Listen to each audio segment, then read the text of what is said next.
did not feel like it was Florida State's game the whole way through, that they were just going to roll and win this game. But in hindsight, that's exactly what it was. This was a thumping. And I think because of my disbelief in Florida State's ability to put a smacking on Alabama the way that they did, I thought what we saw was going to happen in reverse. So it took me until deep into the fourth quarter to go, what I'm seeing is actually real.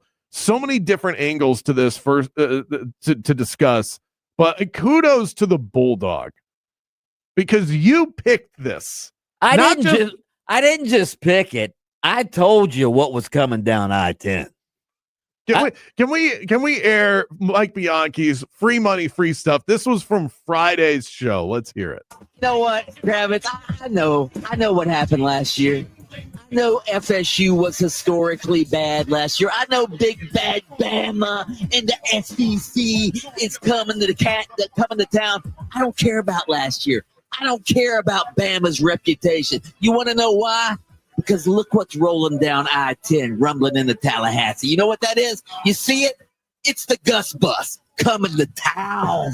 Gus Malzahn is coming to town, baby. He's bringing that high-powered offense with him. He's been unshackled by all of that negativity among the UCF fan base. He's free now to just call plays.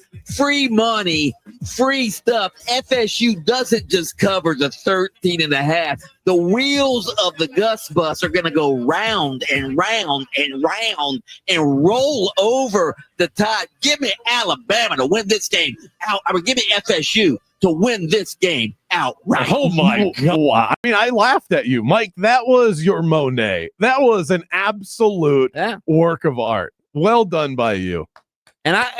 Obviously there were theatrics involved there, but I've been saying there was, but nothing you said didn't happen. But I've been saying since Gus Malzahn left UCF, you heard me say it. I said FSU's offense this year will go from the worst in college football. I think I said top 20 to top 20 in offense, and I think it will.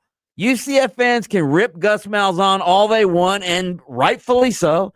He should have been ripped for his KJ Jefferson quarterback pick last year that ruined the season. But Gus Malzahn knows how to call offense. He especially knows how to call a running style of offense. And Florida State's running game, 230 yards rushing. They averaged 89 rushing yards per game last year. And Gus Malzahn and Tommy Castellanos and that offense ran roughshod, left tire tracks on Bama's ass. Yeah. I brought up this stat earlier in the show. You had that Alabama drive to open the game where they looked dominant, and a lot of that was done on the ground. They barely threw the football. If you take away the yards gained on the ground in the opening drive from Alabama, from there on out, Florida State outrushed Alabama 230 to 38, almost 200 more rushing yards than their competition. That is outright domination. Very impressive. Two things real quick. One, UCF fans still have every right to be upset because not only did Gus screw everything up while he was here, the quarterback he won with on Saturday was a UCF quarterback, and he chose John Rice Plumlee over him, and then he transferred. And then it works out when you're at Florida State against the biggest, baddest competition in the land.